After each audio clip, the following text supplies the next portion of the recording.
Okay, welcome to another oral history interview in the ongoing series that the Missouri State University Libraries is conducting. My name is Tom Peters. Today's date is Saturday, September 16th, 2023. And we are on the square, not literally on the square, but we're near the square in Ava, Missouri, which is the county seat of Douglas County. And our guest today is Jeff Berry. Jeff, welcome. Thank you. I do need to, this interview is actually a collaboration with Springfield Community Gardens that has a grant to they have undertaken a project called Our Food, Our Stories. It's an oral history series that seeks to preserve experiences of Ozarks farmers and our Ozarks agricultural heritage. Interviews are being collected from a diverse group of farmers across the region with particular emphasis on the stories of indigenous people, as well as immigrants, veterans, those who are underserved, the socially disadvantaged, individuals of color, as well as beginning farmers. This project is a collaboration between Springfield Community Gardens, Missouri State University Libraries, and the MSU Ozarks Poverty Working Group. Springfield Community Gardens is sponsoring this program in partnership with Missouri Humanities and with generous support from the Missouri Humanities Trust Fund. Okay, so, again, I know, woohoo! That's a lot. So Jeff, welcome. So, did you grow up on a farm? Did you? I did not. Okay, so, how did you get interested? Well, why don't you describe what you do agriculturally? Okay. So I raise vegetables. And berries. And berries and beef. Beef, too. Yeah. Wow. I do have a herd of cattle, a small herd of cattle. But mostly what I would say is I promote healthy living through those things. Be it I don't make a full-time living farming, but I do have a lifestyle of farming. So that's. But the goal is healthy living. The goal is to promote health through ecosystem services of growing health. Yep, that would be my, if I had to give myself as a motto or a philosophy to live by. Yeah. And you have a farm southwest of Ava. Yep. How did you get into it? So how did I get into farming? Yeah, if you didn't grow up on a farm. So I was into running marathons, and my wife is a dietitian, and we were figuring out how to be as healthy as possible while doing those kinds of things. And I started, the interest of food became a way to be creative, but also use my energy in a positive sense.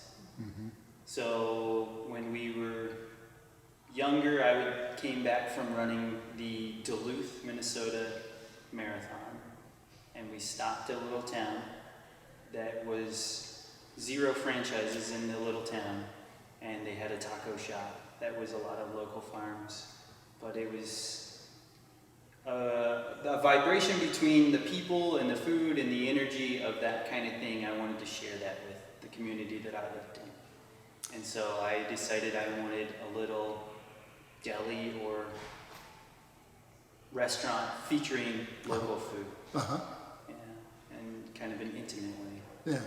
And I came back home to the Ozarks and tried to find some vegetable farmers to supply my little restaurant, and there weren't many. So I told my wife, we'll start a farm first. Let's go higher up the food chain here and get into farming. So we kind of got into it through that, and then I found a love of creativity.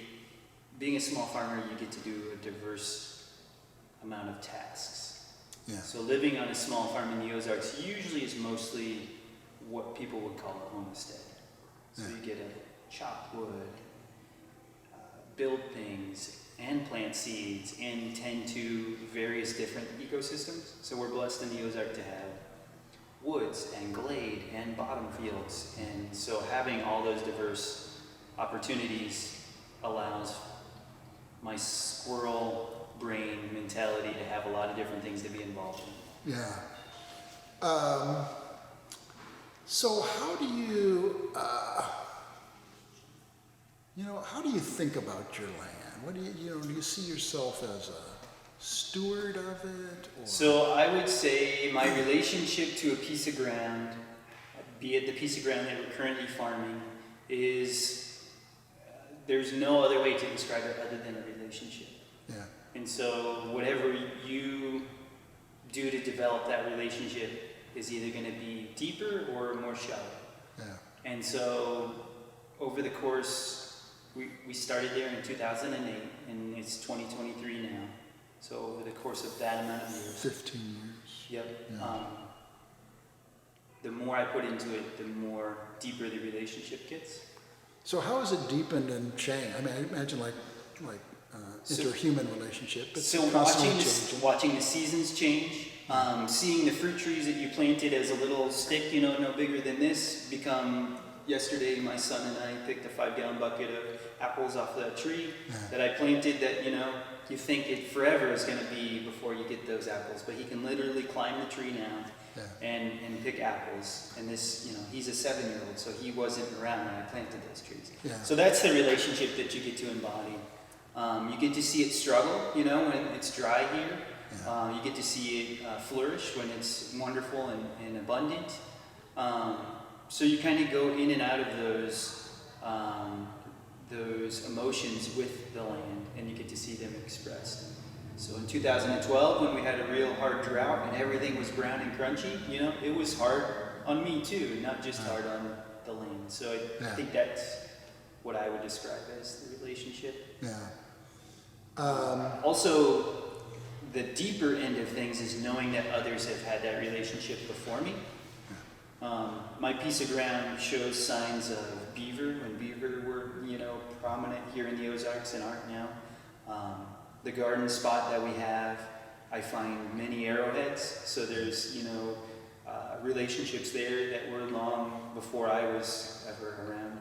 So knowing that even the stewardship before you, what that looked like. Yeah.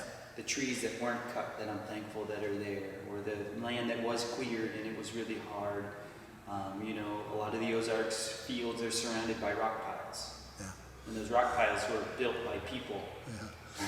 So you think of all that, all that energy and love that went into something that is, I've only been by your place twice, I think, and it's mainly because of the road. Okay? Yeah.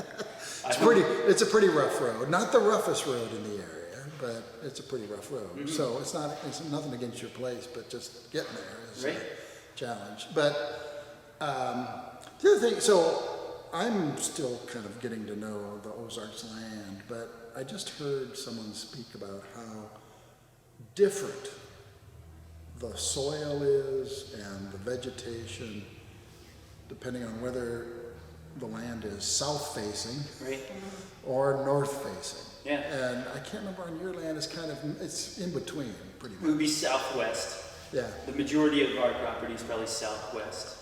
So like when you say when it's dry, on the southwest side, it's really dry because it's pretty much getting baked by the sun. Yeah. Also though, our specific farm is at the bottom where two tributaries meet. It's almost like a little peninsula. Obviously the whole 50 acres, or even really the, what I would call the small watershed of Bear Branch, is kind of what we're watching. But yeah, our little piece does have some very dry spots, some glade, because we're at the beginning of Glade Top Trail, and it is getting into that topography.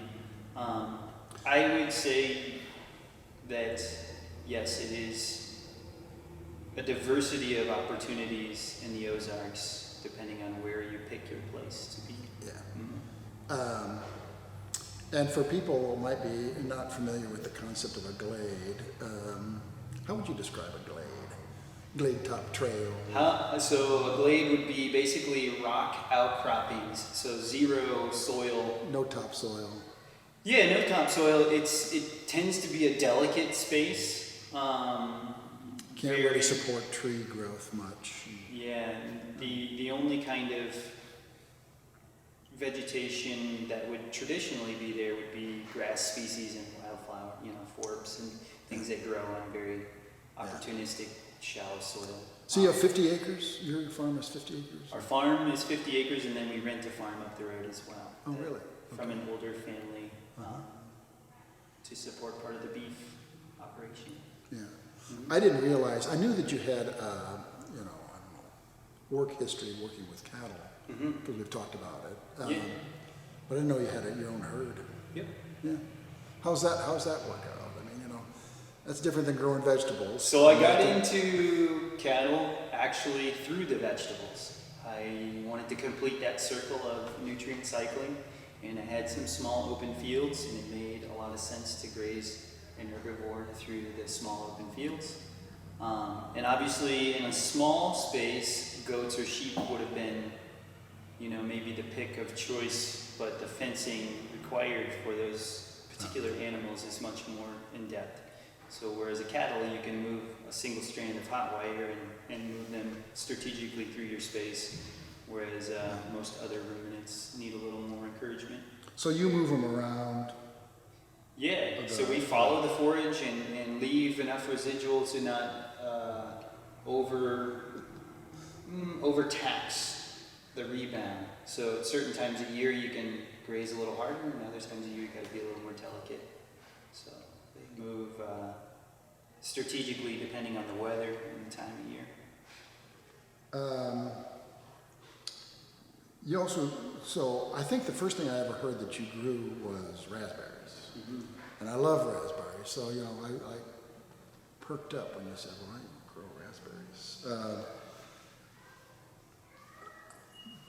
Tell us about that, growing, and also apples now, Yeah, So fruit is, Fruit. So you're like a. Well, my last name's Berry, so I had to grow some berries. And actually, I thought your last name was B-E-R-R-Y until Yeah. Caitlin McConnell said, no, it's B-A-R-R-Y. Yeah.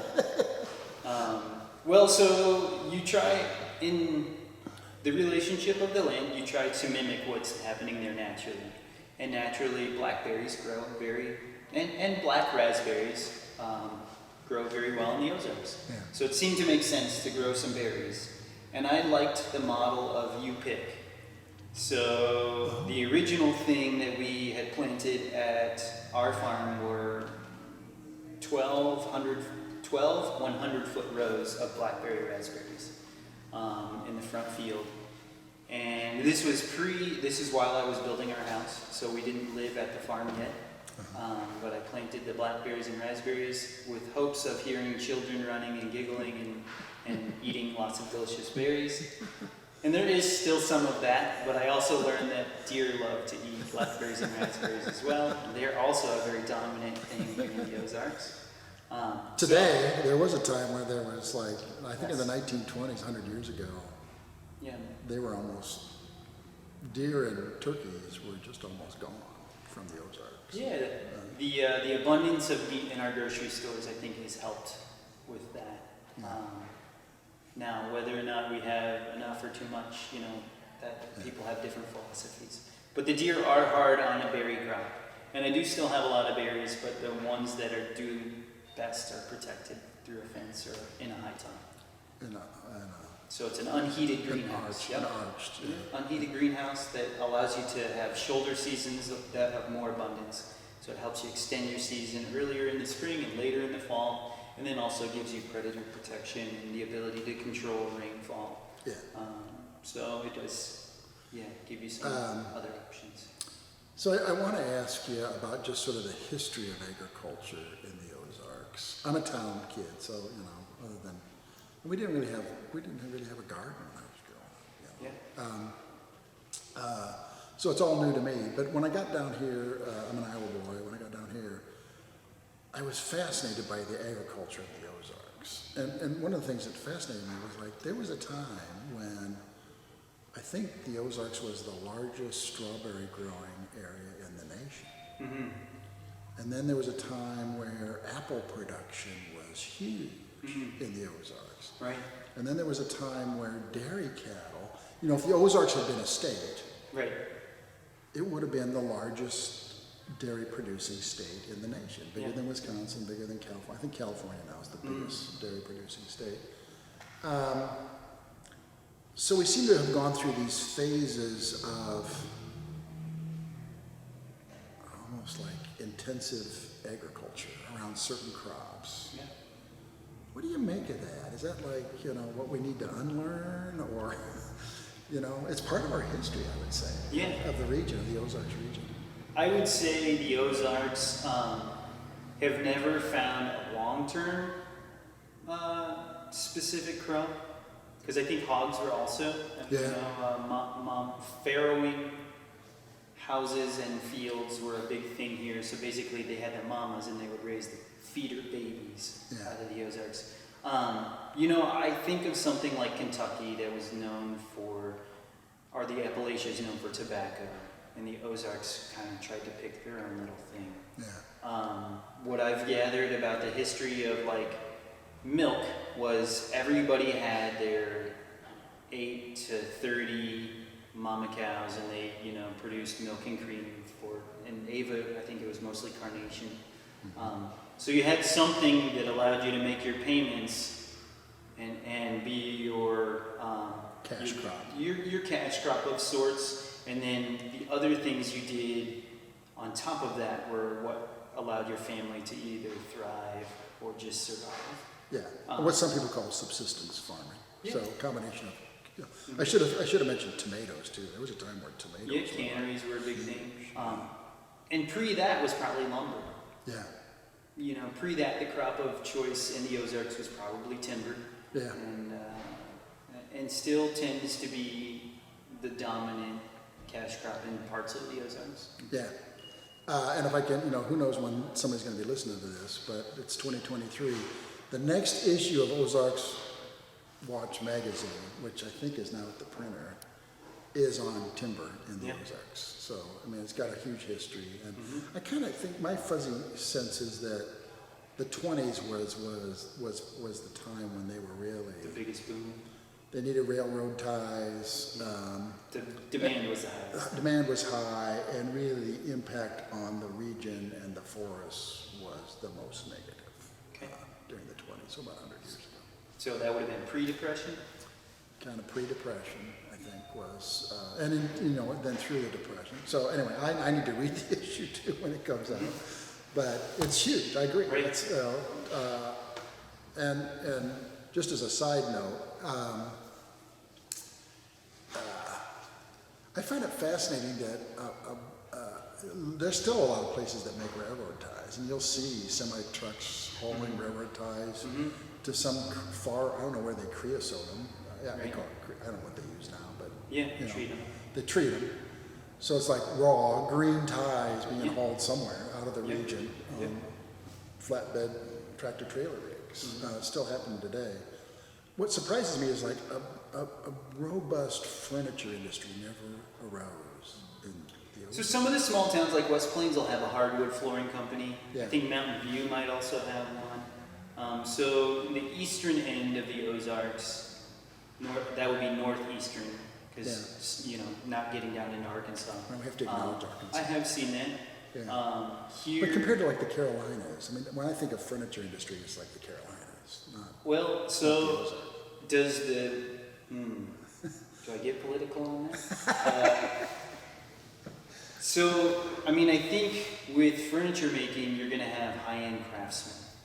Yeah. The Ozarks tends to be get it done kind of mentality. So it doesn't lend itself to high-end craftsmen. You also don't have the outlet. So if you're thinking East has an outlet for it headed towards the wealthier end of the nation. Right. More populous, especially back 100 years ago. The Ozarks don't have a lot of big cities. I mean, within 100 miles of it. Springfield being one of the larger. You know, and then reaching out towards St. Louis or Memphis. Yeah, it would be more difficult. But you're right though, like wood products in general. Yeah, no value added. Yeah. So less value added. I would say, yeah, it's more of a raw commodity Yeah. scenario. So we have an influx of agriculturally interested families that are moving to our little town, and they tend to ask what I would suggest and whatever. And I say it's a mindset of not how much I can make from my land, but how little do I need from my land in order to live my sustainable lifestyle. Sustainable being comfortable with my family. And Right. some families that's going to look different than other families. Right. So then I think the Ozarks, their history lends them to be living with less, financially maybe, but living in abundance in other resources. A very full life, but by most. Yeah, whether it be time or it be, getting to stay home with your family or getting to live a little more simply so you don't have the distractions of other things. For a number of years, Rachel, my wife, we lived without air conditioning because we thought, if we're going to be doing it, we're going to do it without all those amenities.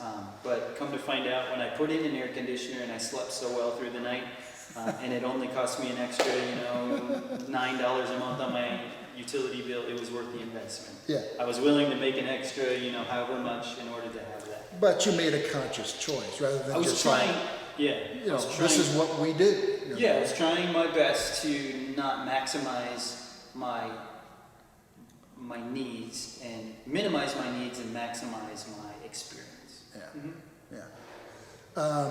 So what do you see in terms of current trends to kind of get into the overall theme of this particular series of oral histories? I mean, you got different kinds of, diversity is sometimes difficult. What constitutes a diverse population? But it seems like the population of the region is diversifying. Different kinds of people are coming in. Yeah. The West was having, Southwest was having a really dry spell, and now it's kind of ameliorating. Yeah. I and others were talking about what we're going to see is what I call reverse migration, and all those people from the Ozarks that went out, Okies and Arkies that went out to California and I'm moving are going to start moving back. Yeah, maybe 1 or 2 generations removed, but yeah, I could see. So maybe that's slowed down a little bit. The Ozarks has always been a place where people come into and out of, even the Native American, before European settlement. Right. It was. The prediction was it was a migrant area. It's a migrant area. Mm-hmm. People move in, people move out. So what are you seeing now? What are some of the trends, especially from an agricultural standpoint? I think homesteading would probably be the biggest thing for the Ozarks that they're seeing. So I don't think that that's necessarily people looking to make a living agriculturally. It's more people looking to have the life of an agriculturalist, or what somebody would call a naturalist, or just a family who gets the opportunity to be a little bit involved with the food system, be it maybe they produce a little bit of extra in order to subsidize some of their needs, but not the full thing. Yeah. I see that as the majority of folks moving in. Also, in this area, the opportunity to work via remote has really promoted the opportunity for people to live rural lives and still have an outside income. I think that is an opportunity that the Ozarks could lean into and use to their benefit if strategic. Yeah. I also see a fair amount of older families that are confused by folks moving to the area and being somewhat frustrated that they're being displaced with rising land costs or property values jumping and moving around in different ways. Just to kind of an example, like if you cashed out of living in San Francisco, right, you'd have a lot of cash. Yeah. You could buy a lot of stuff in the Ozarks if you cashed out of San Francisco. And we've seen some of that around us. People selling a house in town, for what they could buy a medium-sized farm in the Ozarks. And being very excited about the opportunity, maybe not understanding the hurdles involved in maintaining that space or what it even to operate a medium-sized farm. So it is interesting to see how those pan out over a decade. How would you summarize what you've sort of learned in your relationship with the land in the last 15 years? Are there certain things that are just obvious to you that you've learned, or how you're thinking about your life and life on the land and the life of your family in the last 15 years? Nothing stays the same. Change is the opportunity for encouragement, and that opportunity. You can be frustrated with the opportunity of deer eating your berries, or you can understand that maybe I should eat a few deer, or maybe I shouldn't fence my berries. So I think that not being too locked into a mindset and being discouraged with how something people even say about the weather in the Ozarks. Just stick around for a day; it'll change. Yeah. So I think that zooming out from a day, to think about that as a year, or even as every 5 years. So over 15 years, our philosophy of what we needed from the relationship with the land has changed every 5 years or so. Not that it's changed like we're going to push all the trees or we're going to do, but it's changed as now I have children and I'm focused on this rather than maintaining something else. Do you think multi-generationally, you think would I like to? You think your kids are going to stay on the farm? I think we'll give them the opportunity to stay on the farm, but I think more systemically with humans having the opportunity to tend space. So in other words, the arrowheads. So somebody was in this space pre even our current scenario. So what we do does shape those futures later as well. So having intentional things that I do, whether it's planting some extra pawpaw trees, that is a wild fruit that grows around here that seems to be growing in popularity. No one's going to be mad if there's a little grove of pawpaw trees, even if it's not my children, it's just somebody that comes upon it is going to be tickled. So being aware of those things, I do think for my family, I would love to see my children dairy, but I don't mind if they also, they don't have a view of anything else. So decide not to, if they decide not to. Then yeah. I know I grew up in Iowa, so it's a totally different kind of agriculture up in Iowa. Row crops, kind of corn, beans, turkeys, hogs. I don't know, there's like 6 times as many hogs in Iowa as people,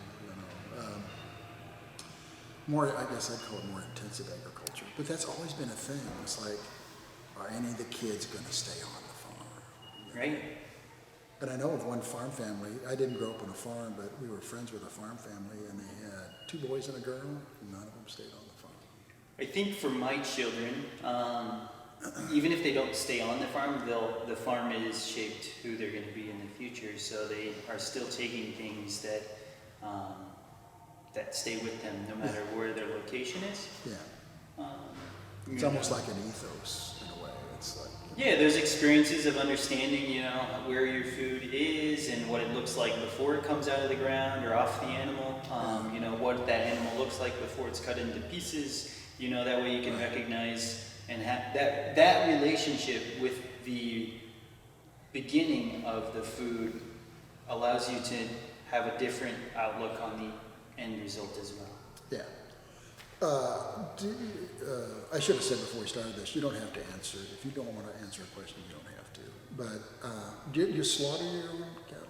We have butchered our own cows on site. That can't be done retail, so if we want to sell them to other people or to State a health store, things. we have to go through a different facility. Yeah. But You've done it for your own.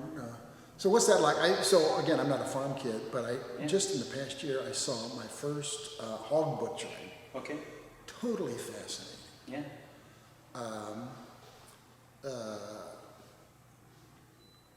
What's it like to slaughter a cow?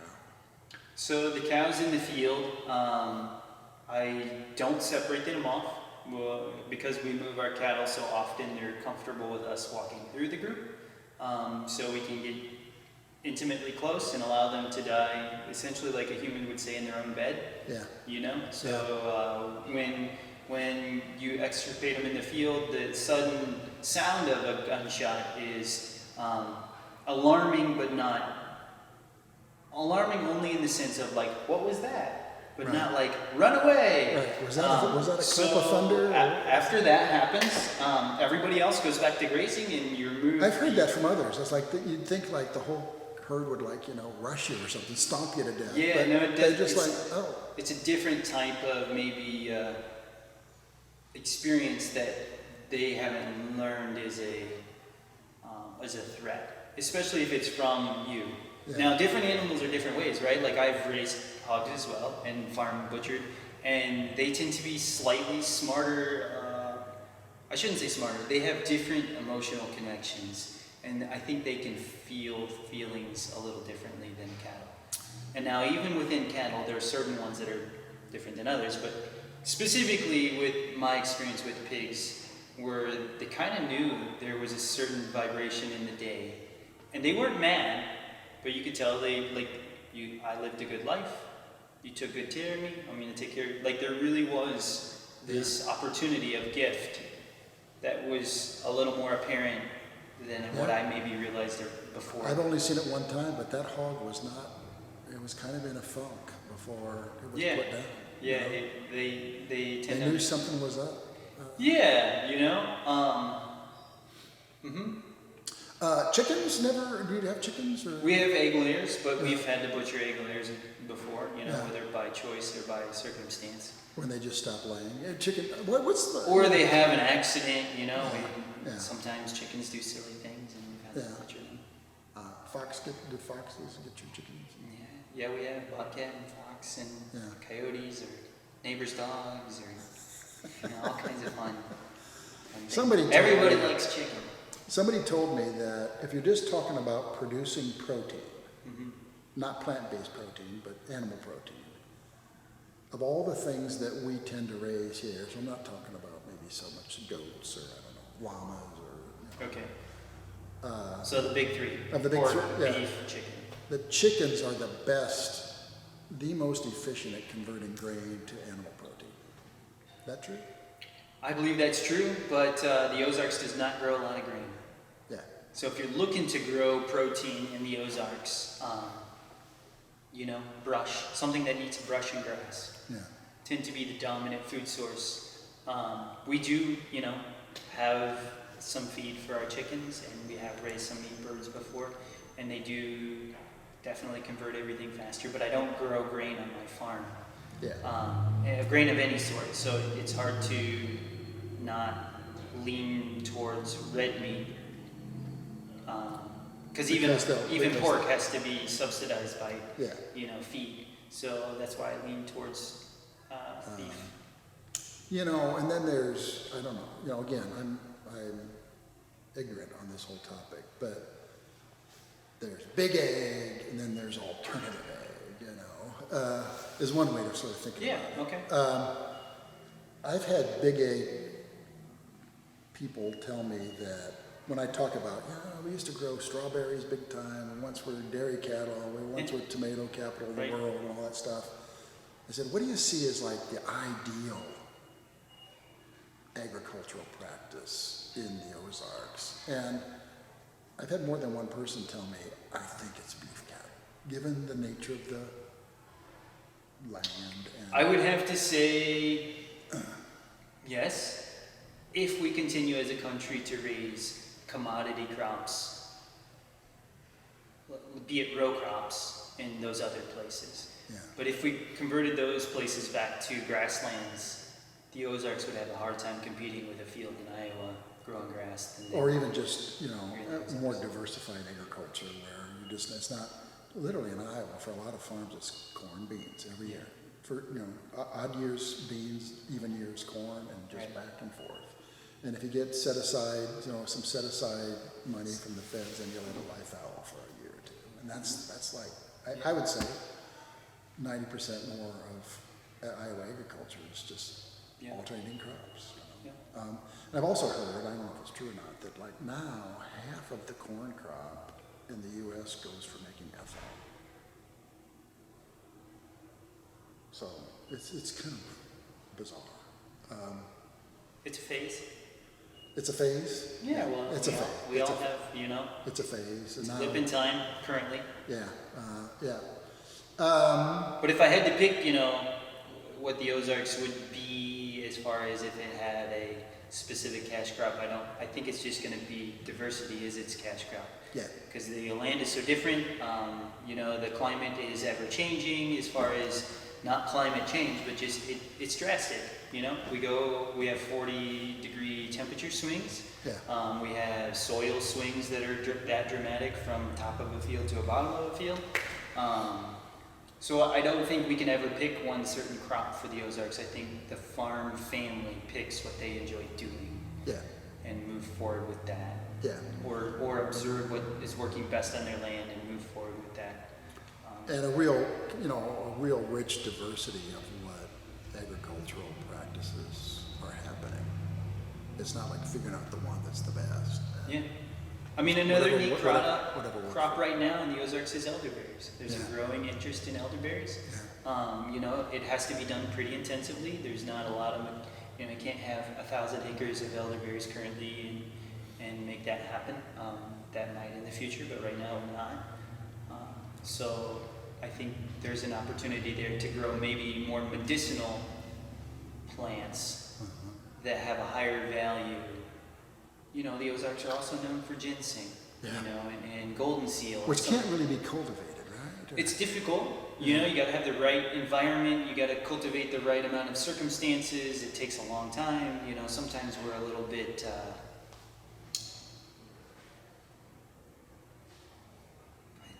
You think of planting something and not really getting to dig it up for 3 years. That's tough to get somebody to. It's tough to get on board to plant that. Yeah. You know, it's like somebody planting a nut orchard. You really have to be interested in just the journey rather than the end destination. Right. I know they're working on it, but I don't think they've had much success. So like black walnuts they're not cultivated really. Yeah, there's a few select varieties I think currently that MU has, but very few, and they're grafted varieties of more nut meat to shell and husk. But yeah, we're not seeing them widely distributed yet. Yeah, but you know, my tentative thesis is the most broadly based foraging activity in the Ozarks is harvesting black walnuts. Yes, your hands. It's the biggest wild gathered crop. Yeah. And And I've got a walnut tree that's bearing at McClure, so Hey. I'll be out there with my buckets. A little picker upper I'm not sure I'll go to the picker-upper, whatever they call it there. for one tree. Yeah, no, I mean it's got a history here in the Ozarks. You hear about people collecting walnuts. You know, a lot of people here have cut firewood for a living and done you know a lot of different activities to make means meat. Yeah. One thing I wanted to put in about when we were talking about wood products, barrels and staves is an interesting White oak little niche market that it is kind of, it's not, I don't know. So if we could grow the berries to crush and put into the barrels, there's our value add. There you go, that's right. It's somewhere between, you know, tie hacking, which is, you know, a lot of tie hacking happen in the Ozarks. And an expert tie hacker is nothing to sneeze at, but that versus, you know, a fine piece of furniture. Right? The barrels are somewhere in between those on a sort of a craftsman, I would say, you know, continuum. And a totally fascinating industry, I think. Okay, one other thing I wanted to ask is, so we're here in Ava on the square on a Saturday between March and October, whenever, you know. So there's the farmer's market, and I've probably been intentionally at the farmer's market maybe 6 times in 12 years, so that's a terrible record, but hopefully it'll be more in the next few years. I'm always fascinated by it, and one of the things that fascinates me is there's almost like more animals than fruits and vegetables at the Ava's farmer's market. Why do you think that is? I think that an animal, it gets back to the crops that you grow, right? The animals can be raised on the land of the Ozarks, but probably aren't being fed from the land of the Ozarks. So you see a lot of fowl, a lot of birds. Yeah. And they Guineas, there's some guys they selling. are being fed by the bugs, you know, and the different seeds from weeds that grow in the Ozarks. But I wonder if we didn't have the bulk feed stores, if there would be as much small livestock. I don't know. So it's not like, what would you say? It's not totally integrated to the I don't know any plant life of the region. I You don't got to know. bring it in from the outside. Yeah, I don't know anybody who's raising all their own feed on poultry. Yeah. I can't say I can identify a specific farmer growing all their own feed also. Yeah. That Do you is- think that's the future, is kind of more localized? You know, especially during COVID, I heard even like big egg people saying, you know, we need smaller meat processing plants, more dispersed, you know, and the thing that, you know, you get fruit from Chile, you know, in the off months, you know, Right. that's just not sustainable, I think. Mhm. But, you know, do you think it's going to be more kind of localized and I is that the think if you future could for eat within your food shed or your watershed, it is going to have the opportunity to pay those people and to sustain a healthier community. Will the future go that way? I think there will be some that go that direction, but also some people want to go live on Mars. So I don't, you know, that's not local. So It's the I mean, opposite of local. right. So I mean, if we're bringing Ecuador is not that far compared to, you know. But for me personally, what do I like to do? Yeah, for me personally, yeah. I mean, I have the ability to go to a grocery store and buy duck, but I like buying the duck raised by a family that I know here in town. It makes me feel good. I can look them in the eye. I can say thank you. I can, you know, they share a recipe, or their son tells me about the animal or the vegetable that they've experienced. So that to me, I'm getting more depth from that kind of experience than I am from off of the shelf. Just buy something. And that it means just as much to me as anything. Obviously, you have to eat no matter what. So, Right. you know, ultimately I have to sustain myself with calories, but if I could choose to have a relationship with whoever had hands in those calories, I would choose that. Yeah. And I would hope that more people, after having that experience, would also choose those kinds of Yeah. relationships. This is a bizarrely, in my mind, a politicized topic. But what's your I don't know, experience with climate change over 15 years? Are you seeing, you know, well, I'll just leave it at that. You know, what are your thoughts about climate change right here in your little 50 acres in Douglas County? You know? Yeah, if I didn't ever hear, like if I was isolated off out into nowhere and I didn't hear the word climate change, would I have a concept of it? I think only through story. So you hear about people say, well, back when I was, you know, or, you know, when I was little, it did this, or the creeks when we were young were this, or, you know, it rained perfectly 1 inch every week when I was 17. Yeah. I don't know if I would have as much backstory to what climate change would be, other than, like I said earlier, that change is just part of life. Just change. Now, have I seen patterns? Yes.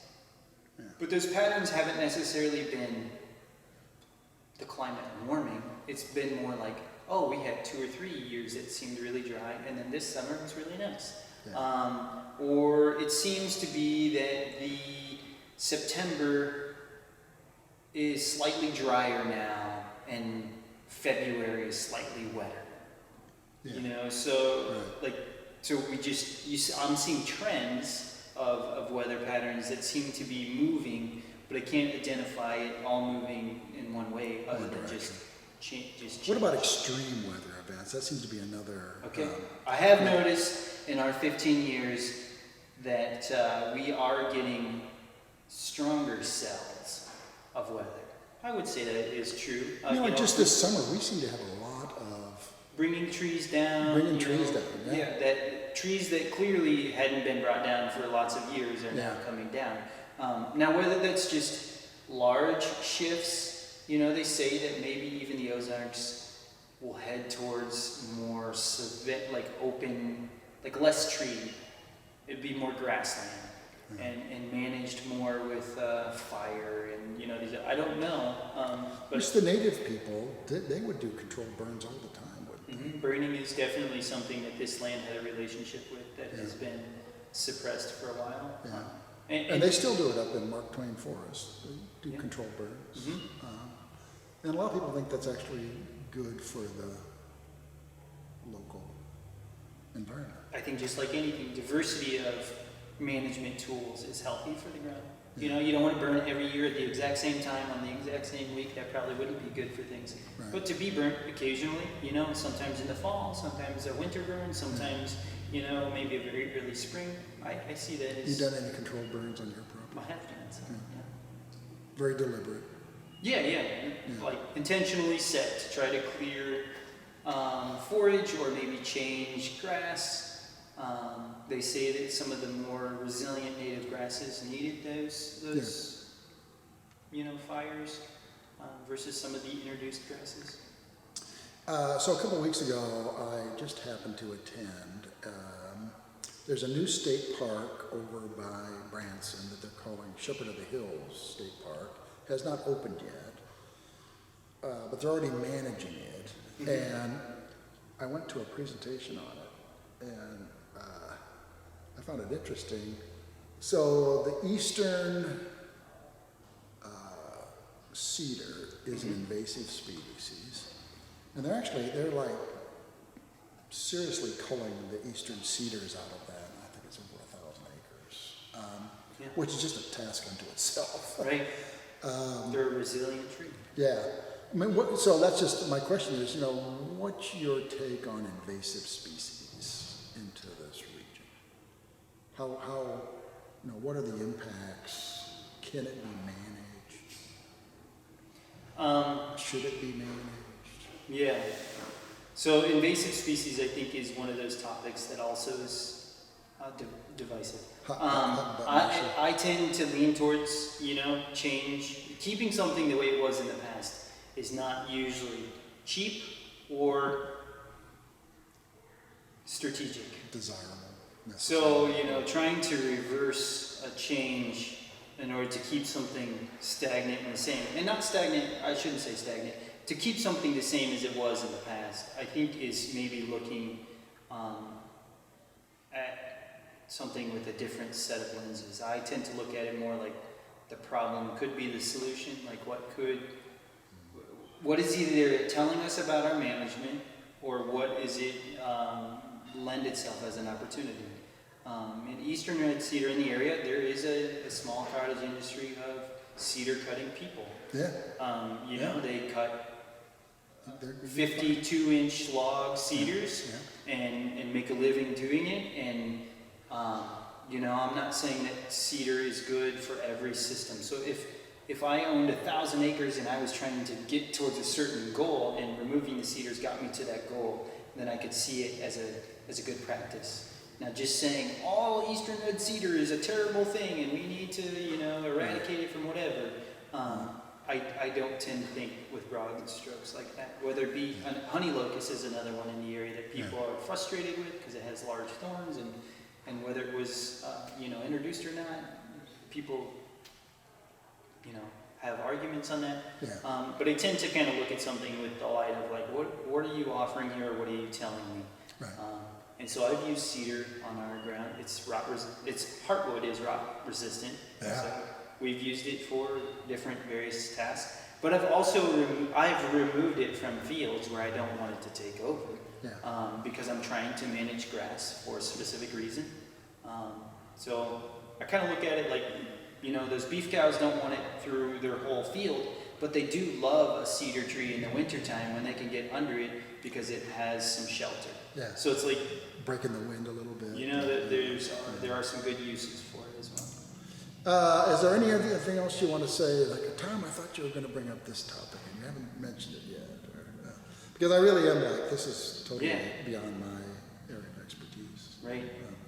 I think it would be fun. I don't know anything specifically for myself, but I also, my grandpa wasn't a farmer in the Ozarks. My grandpa was an accountant in St. Louis. Yeah. So, I am interested in those families that do have more than one generation in the Ozarks and what their contemplation of farming is, because I think it was just life. Yeah. Like we've mentioned High as we were one of talking our- about High Lambeth, who's now 97 years old. He's pretty much lived, other than he worked in Washington State for a while to pay off a debt. Yeah, which is what a lot of people in the Ozarks have done, they'd try go- to pay off their farm. They'd go so they can harvest live here. crops in various places just to make money. Yeah. But they'd often always would come back to the Ozarks. So he's pretty much lived his entire life in the Ozarks. I bet he doesn't even think of gardening as like a chore or It's just what you do. an avocation or a pastime, or it's just what he does. Yeah. So I'd love to interview him. And then, like you say, multi-generational families. There's another place down west of McClurg. I'm pretty sure it's a multi-generational family gardening operation. They have multiple plots. I haven't introduced myself yet, but I want to do them as well, just to kind of get a sense of, yeah, we've been doing this for generations. I think it's mainly, I don't know if they're, I don't know if, what they're doing with all the crops, if they're eating it themselves, Just for them. or trying to market it in some way. Yeah. Okay, one other thing I wanted to ask you. So, animals more than plants, I see across the street, but Yeah. from what I expected. Yeah. The other thing, I don't know what to call them, like finished products, like baked goods, and Right. Yeah. more finished product kind of stuff. Tamales. Do you think is there a strong future in Ava, Douglas County, with that kind of stuff? And then you've got like, the religious making fruitcakes, and and we've got East Wind making nut butters, and kind of pretty big scale, I'd say. Yeah. I think anytime you can take a raw commodity and make it into something and it adds financial and Value adding. value added products. Although I'm not sure with fruitcake. Right. Joke. Sorry, joke. If that's value I adding. think that anytime you can do that, it definitely increases your opportunities for sales and services. I would say that ready to eat is definitely something that our society is interested in. So even the duck that I bought today isn't like I didn't get to eat it as soon as I bought it. So, but if there was some out there that was already ready, I probably would have been excited about that as well. It wasn't frozen. It was frozen. Oh, So I have to take it home and cook it. It was butchered, but it wasn't. Yeah. So I didn't buy a live duck and I have to go home and do that. So there is some value added there, and they got more per pound than they would have if I would have bought the animal still quacking. Yeah. I think that there are opportunities for small farms to take products and add value through a commercial kitchen or through. I would like to see it more cooperative style. I think that the elderberry model of multiple farms selling specifically to a co-op and them being members of the co-op and getting so they may get a dollar amount for their raw pound of elderberries, but then they also get a cooperative dividend when the co-op sells the value-added product. Right. I think if communities such as Ava could lean into those kinds of industries, it would not only create opportunity for them to grow a product, but it would also give relationship adding. Because one thing about the Ozarks is it's a small area, but it takes an hour to get anywhere. Yeah. How far away do you live? An hour, because it's 2 miles down a dirt road and 6 miles of pavement here, and you turn off for this. Or you don't even think, it's like, it's like, Just an how hour. far is it from here to McClurg? I don't know. I just drive it. I don't think like, oh yeah. So the spread outness of the Ozarks, even though we're close by the crow fly, it takes a while to. So it would be nice for those people to have a reason to be in coordination. Yeah. And create community. And kind of a facet of this that we've been kind of dancing around is transportation costs. And there's people that are saying we're kind of at the tail end of an era where transportation costs were cheap. Yeah. And it's going to cost more. So those nectarines from Peru, forget about it. But Yeah. even just like, yeah, you're just going to drive an hour to go somewhere. That might be, Coming to an end. I'm not sure that I really can afford to do that and want to do it. Right. Spend my precious resources that way. Right. Yeah. I think a lot of folks that tend to be agriculturalists in the area like to stay home anyway. So. We got the next gen coming in here. Okay. Well, thanks very much for speaking with us. Fascinating interview. So. Thanks. We've been talking with Jeff Berry, B-E-R-R-Y. No, B-A-R-Y. Not B-A-R-R-Y that grows B-E-R-R-Y. Yeah. Berries. The Berries. Somebody Berries. told me originally. That's what you should name it. That could be your farm name, yeah. We named it Glaytop Farm because we were at the edge of Glaytop Farm. One other question I want to ask you is, I think this is true. In Missouri, the largest industry, it depends on how you count, Right. is agriculture. Okay. Second largest is tourism. Yeah. And so, we live in a very beautiful area. Tourism has its own threats and, tensions maybe, Yeah. I don't know, If it came down to tourism or agriculture. I don't, maybe that's a fault. I like the blend of the two. A lot of people around here are opening little Airbnbs where they're giving agritourism, corn mazes or pumpkin patches or just even tours in general. People want to experience different things. Yeah. So. I don't think McClurg is adding much to the tourism economy. Monday's night in McClurg, because it's more kind of, it's what I would call locals, if you say even like Springfield is locals. Yeah. You're not getting people coming in from California. No, but I think Ozarks music might get people excited, hill music. Hey, Simon. That's okay. You're okay, Simon. So,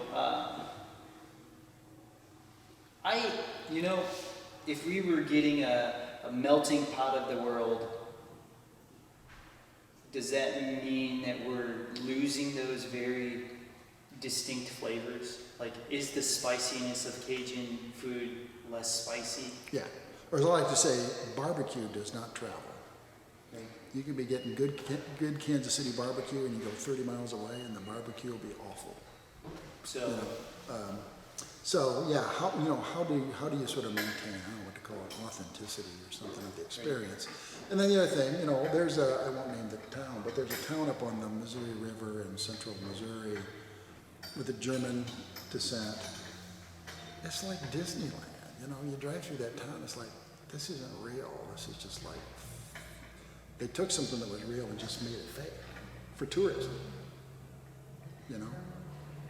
Unlike Disney World, which is totally fake. There's no reason why the only reason Disney World's in Central Florida is because they were just looking for a place where they could buy a lot of land that was... the weather was had the right good weather. enough for people to come year round. Had the right weather, There's nothing indigenous about Disney World in Central Florida. Right. But now you get some places that are like... Man-made. Man-made, based upon a reality, but it's like... It's been... hyper developed to the point that it doesn't feel real anymore. Yeah. Yeah. So I think that's one problem with tourism is it can get a little too touristy. Okay. I grew up. It's not going to happen in Ada. I grew up in Lake of the Ozarks, so a strong tourist town, right? Yeah, Like that's where my mom and dad chose to raise us three boys. Yeah. So it definitely had its own flavor of tourism. Did for you sure. dread summer weekends because all these people from St. Louis and Kansas City were going to descend on your I place? worked at a restaurant for my side money, so I was very happy to see all those people. You got some good weekends. at the restaurant. Which restaurant, by to the make way? tips. Was it? Well, the first one that I ever worked at was just a little deli in Regatta Bay. I forget the name of it. Yeah. But the one that I worked at the longest time was Andre's restaurant. It was a little bitty French restaurant. It's not there anymore, but Yeah. I did learn I had some culinary experiences there that I wouldn't trade. I mean, it Yeah. shaped who I was. Yeah. So- I was a cook when I was in a restaurant when I was in grad school, and I loved it. And it helped me. It actually taught me some skills that I use to this day. So, I mean, I think the tourism thing is interesting. The thing that is delicate about the Ozarks, so my family likes to float, and we float, Bryant and Beaver and Buffalo. And the Buffalo River, definitely.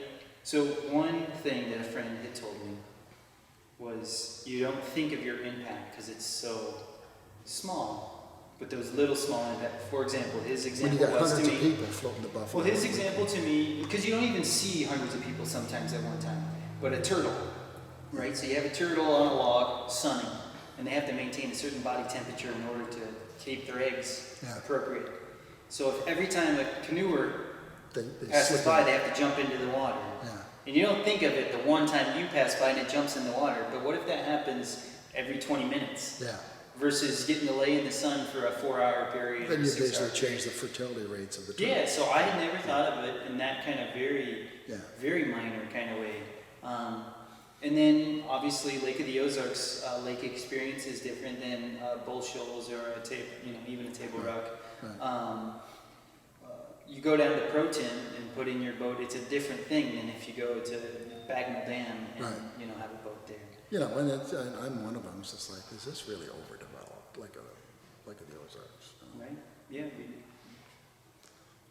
Too much. Sure. Yeah, they're all conversations that if we don't have them, as what do we want our town to look like? So I think that's going back to that, having open dialogue between your community members to make sure just to recheck in on Yeah. those. This is what we Do you want. think that's happening in Ava and Douglas County? That you feel like I don't know what to call them, communal conversations about what do we want to have happen here? I don't know if there's a lot of coordinating, because there is such a vast amount of land for the amount of people that are here, and there's a very small amount of opportunity. I don't see that.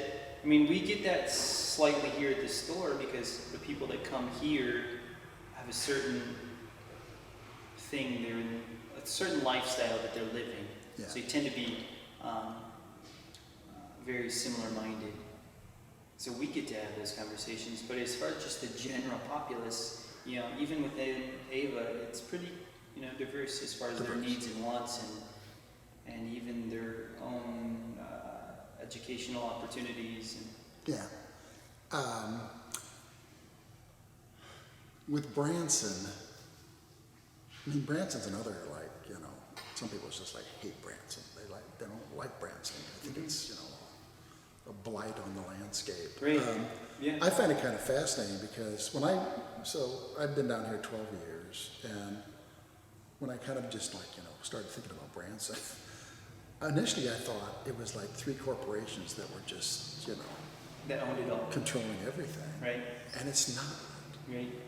And it's just, so if there is no sort of centralized coordination, however you want to define that, articulate it, is that necessarily a bad thing? I don't know. No, I think when you get those extreme amounts of coordination is when you get the fake scenario. So I think the diversity of desires, Or you allows. just say, this is the year of the guinea fowl, and everybody's raising guineas, and, Right, it isn't. Yeah. No, I like the thought of different people. Some are interested in cattle. Some are interested in cutting firewood or foraging or wild products, and some people are just interested in they don't want to live in an HOA. Yeah. Isn't that like a housing thing where they tell you have to do certain Yeah, stuff? you don't have enough shrubs around your house, or you Right. don't have too So, I many mean, shrubs, or, people come to the Ozarks because they're tired of that. yeah. And I appreciate To the point that like a lot of counties in the Ozarks don't even have any zoning laws, so you just. whatever. Which can be dangerous if Whatever you don't works. know what you're buying, Yeah. but also is opportunity to be creative Yeah. and not have to fit within. So I mean, you Yeah. just have to be smart. Yep. Well, thanks very much.